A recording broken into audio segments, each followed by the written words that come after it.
तो hi students, कैसे हो आप सभी। तो दोस्तों, आज जो सुप्रीम कोर्ट का डिसीजन आया है वो वाकई काबिले तारीफ रही, जिसके बारे में आज हम इस वीडियो में बात करेंगे। तो ध्यान से सुनिएगा, काफी अच्छी खबर सुनने को मिलेगी आज की इस अपडेट में। तो चलिए फिर शुरू करते हैं आज की इस अपडेट को और देखते हैं किस किस मुद्दे पर बातें हुई और क्या डिसीजन आया है। तो मैं पहले आप लोगों को विस्तार से एक एक करके समझाता हूं, मगर शुरू करने से पहले आपसे एक रिक्वेस्ट है, चैनल पर नए हैं तो सब्सक्राइब करके नोटिफिकेशन ऑन कर लीजिएगा।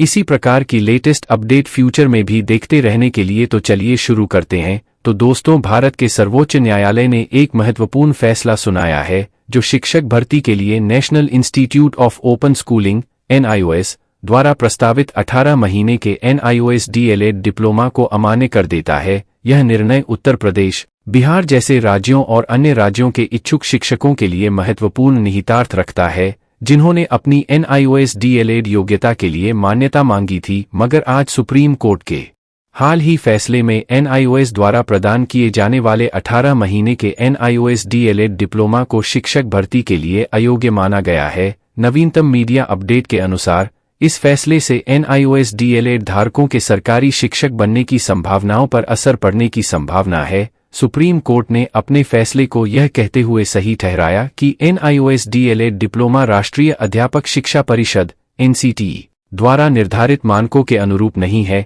NCTE अधिनियम 1993 के तहत शिक्षक भर्ती के लिए केवल 4 वर्षीय BA डिग्री या 2 वर्षीय BTC डिग्री को मान्यता दी जाती है। नतीजतन यह निर्णय उन व्यक्तियों पर प्रतिकूल प्रभाव डालता है जिन्होंने NIOS DLED डिप्लोमा का विकल्प चुना है, जिससे सरकारी शिक्षक के रूप में करियर का द्वार बंद हो गया है। जिन राज्यों ने पहले NIOS DLED धारकों को शिक्षक भर्ती के लिए मंजूरी दी थी, उन्हें अब इस निर्णय के आलोक में अपने नियमों को संशोधित करने की आवश्यकता होगी। इस फैसले ने समर्थन और विरोध दोनों को जन्म दिया है। कुछ लोगों का तर्क है कि यह उचित है, जबकि अन्य इसे भेदभाव के एक रूप के रूप में देखते हैं, जो शिक्षक भर्ती में विविधता में बाधा बन सकता है। वर्तमान में बिहार सरकार ने निर्णय की समीक्षा करने के अपने इरादे की घोषणा की है और इस फैसले के प्रभावों का उत्सुकता से अनुमान लगाया जा रहा है। चूंकि हम इस निर्णय के पूर्ण प्रभाव की प्रतीक्षा कर रहे हैं, कई संभावित परिणाम अपेक्षित हैं। सरकारी शिक्षक भर्ती में प्रतिस्पर्धा में वृद्धि देखी जा सकती है,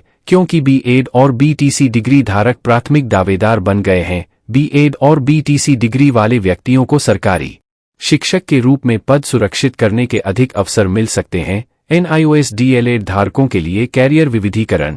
NIOS DLED डिप्लोमा धारकों को शिक्षण के दायरे से बाहर वैकल्पिक कैरियर मार्ग तलाशने के लिए प्रेरित किया जा सकता है। सुप्रीम कोर्ट के फैसले ने निस्संदेह शिक्षक भर्ती के परिदृश्य को बदल दिया है, जिससे कई NIOS DLED धारकों की आकांक्षाएं प्रभावित हुई हैं। जैसा कि हम सामने आने वाले परिणामों को देखते हैं, केवल समय ही शिक्षा क्षेत्र पर वास्तविक प्रभाव को प्रकट करेगा और यह निर्णय शैक्षिक नीति में भविष्य के उदाहरणों को कैसे आकार देगा। इस उभरती स्थिति पर आगे की डेट बढ़ा दी गई है और इसकी सुनवाई अब मंडे को की जाएगी। बाकी ऐसे अपडेट के लिए हमारे साथ बने रहेंगे। NIOS DLED पर वास्तविक समय की जानकारी के लिए, नवीनतम अपडेट और सटीक जानकारी के लिए हमारे इस स्टूडेंट क्वेरी चैनल को सब्सक्राइब करके नोटिफिकेशन को ऑन कर लीजिएगा। इसी प्रकार की लेटेस्ट अपडेट फ्यूचर में भी देखते रहने के लिए। तो दोस्तों, आज की वीडियो में इतना ही रखते हैं। किस प्रकार का कोई डाउट वगैरह है तो आप मुझसे कमेंट में पूछ सकते हैं। बाकी वीडियो अच्छी लगी तो लाइक जरूर दीजिएगा और दोस्तों में शेयर कर दीजिएगा। तो मिलते हैं